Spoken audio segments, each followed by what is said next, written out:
The law of land expropriation in South Africa is making headlines across the world. We speak to Dr. Theo de Jager, the CEO of the Southern African Agri Initiative and the former president of the World Farmers Organization. Welcome, Doctor. Thank you so much for inviting me to share the platform. How do you feel about the stance taken by Democratic Alliance leader John Steenhuisen, who is also the Minister of Agriculture?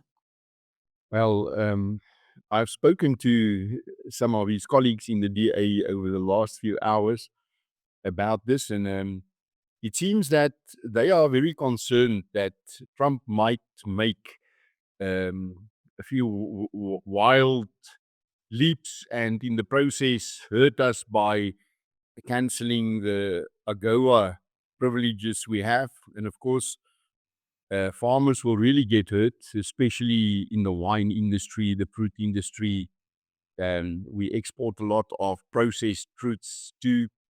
And they say this is why they try to explain that this is not so bad. Now, as farmers, we are very irritated with mostly organizations and journalists who also come with this narrative that it's not so bad. It's nothing different from what we had in a previous expropriation act. It is just aligning it with the new constitution. Now, there are two major differences between this new act and the previous one we had. The one is that this act also gives a number of lower ranking tiers of government the power to expropriate. It no longer vests only in national government or the Department of Public Works. Any provincial government or provincial department can also expropriate. Any municipality, any official in a municipality also now will have the power to expropriate. And what will keep a radical politician in a small town from one of the radical parties to try to test the limits of this new expropriation act, and who will have to pay for it then? Secondly, this act provides for no compensation. There's a big difference, they say, between no compensation and without compensation, because the Constitution does not allow for expropriation without compensation, and in Parliament we have won that battle a year or two ago. No compensation means that all the discount clauses in Article 25(3) of the Constitution can be added up and bring you to 100% of value, which means that you will receive no compensation. Now, of course, for us as farmers, there's no difference. You end up the same. You are stripped from your title deed and you walk away naked. You are left with nothing. These discount clauses, such as the current use of the property, the history of acquisition, the historical investment of the state in a specific property, even the purpose of the expropriation, such as when it is land for land claims, it gives the state the authority to take a discount. But the Constitution does not stipulate whether that discount should be 5% or 50% or 80%. This we will have to develop through a series of court cases. As farmers, we feel if anyone is going to be expropriated, it is us. If anybody is going to bleed, it is us. So to say to us, it is not so bad, for us it is bad. We run the risk of being expropriated without being paid for it. And we work in a long-term investment arena. A farm's horizon is not the end of the new financial year. A farm's horizon is not even the next decade, it's the next generation. Why would I'm farming outside Tsenin with avocados and timber and macadamias. And macadamia tree, it takes 7 years until you have a harvest. What would motivate a farmer to renew his orchards or to develop new orchards from which you will only harvest in 7 years? If you run the risk of being expropriated without being paid, without being relieved of the debt you took on to develop this orchard. But it's about a bit more than that. It's also about this fundamental principle. Which kind of democracy do you expect an individual farmer to pick up the bill for a national imperative?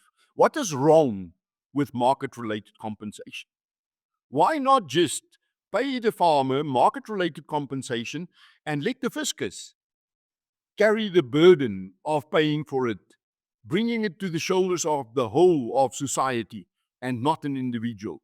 Because we fear the moment the first number is drawn from that act, we don't know who will be the first to expropriate it under this act. And how will he be picked, or she? Who will decide which farmer will have to carry this burden?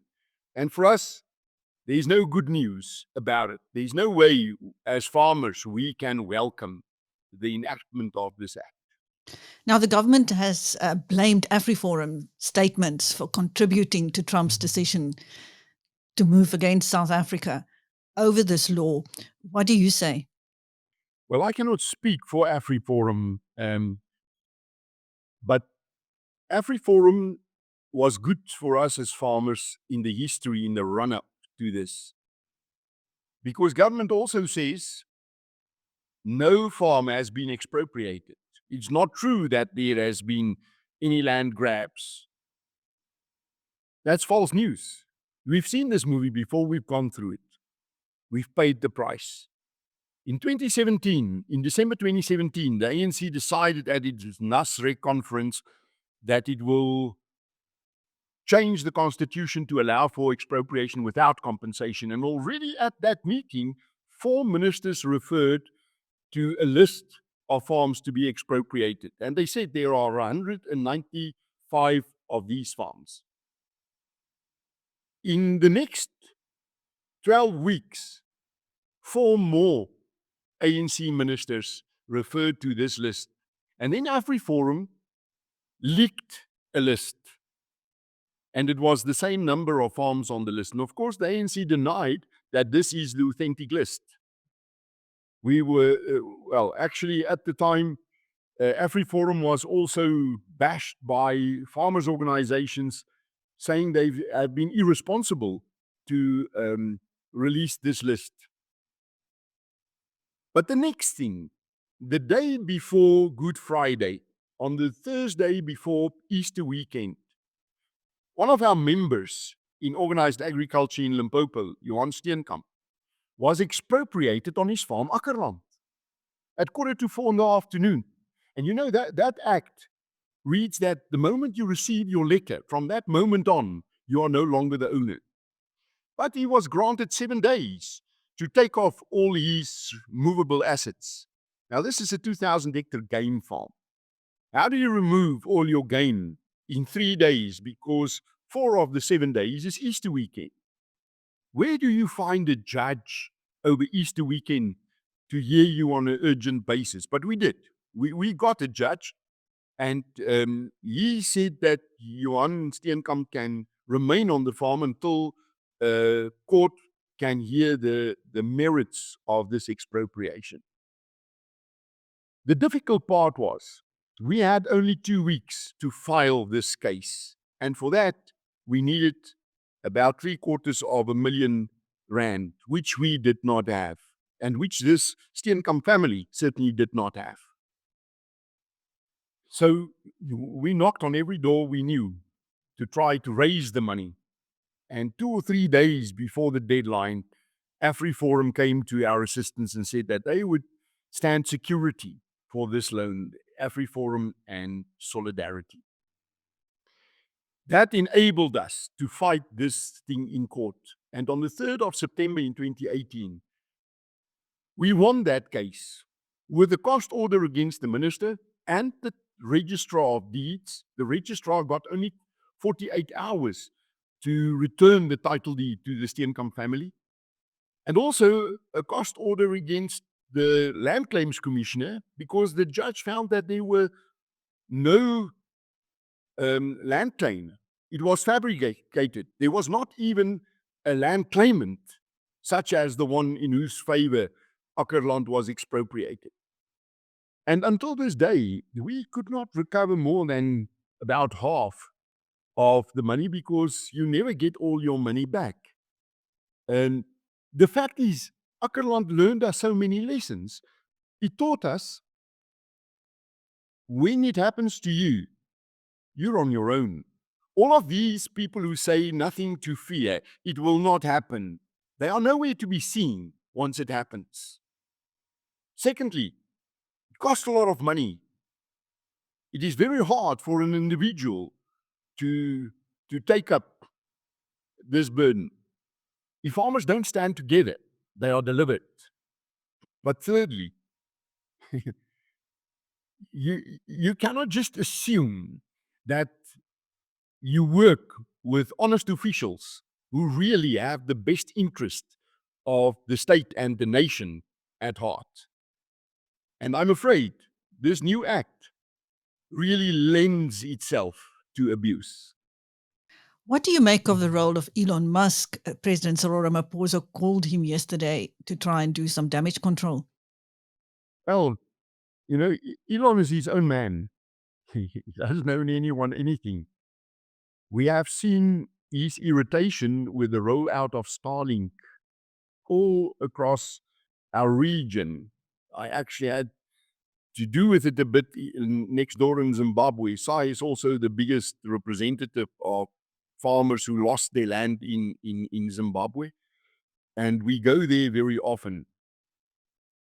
And he said, there's just no way I'm going to give away a part of my business to somebody who did not earn it just because of the color of his skin.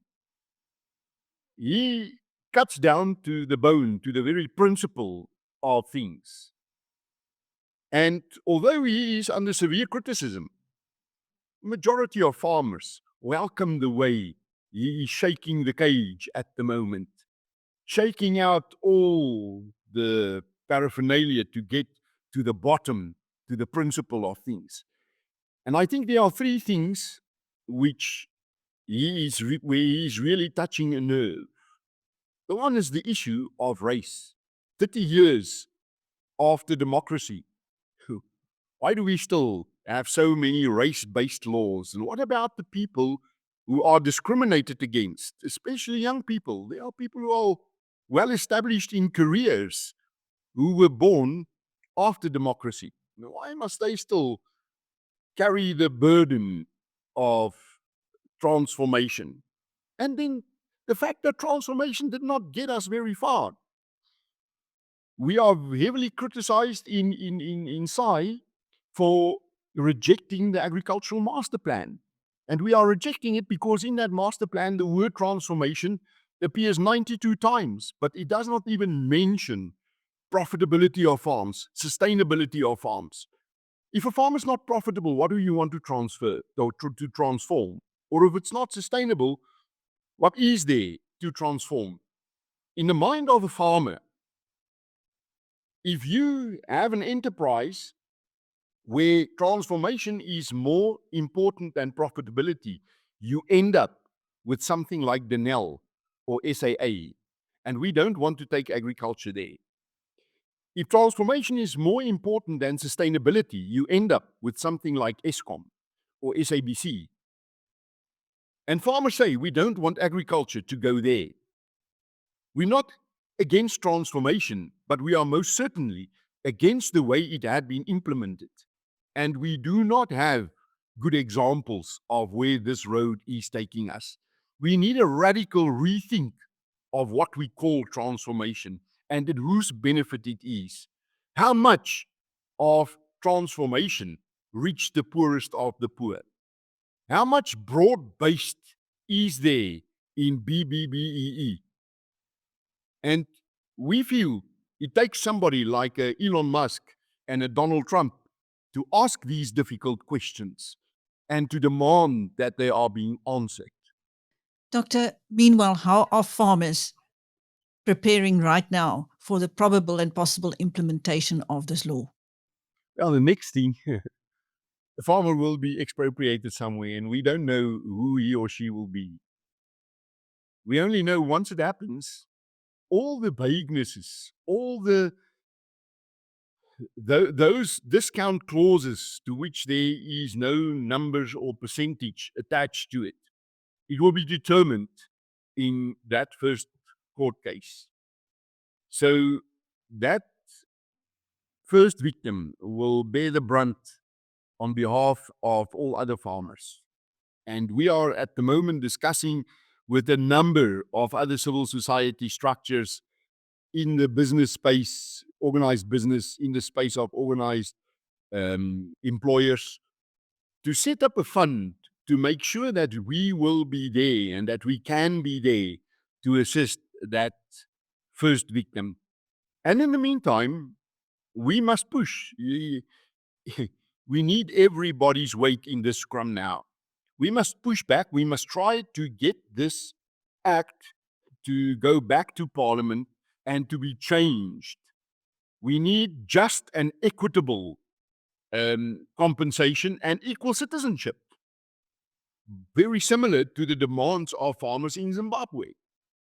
And we need to make sure that we are safeguarded against the whims of officials, especially on the second and the third tier of government, where the risk is the highest of wild actions within the framework of this act. Okay, thank you. That was Dr. Theo de Jager, the CEO of the Southern African Agri Initiative, speaking to Biz News. And I'm Christine. Thank you, Doctor.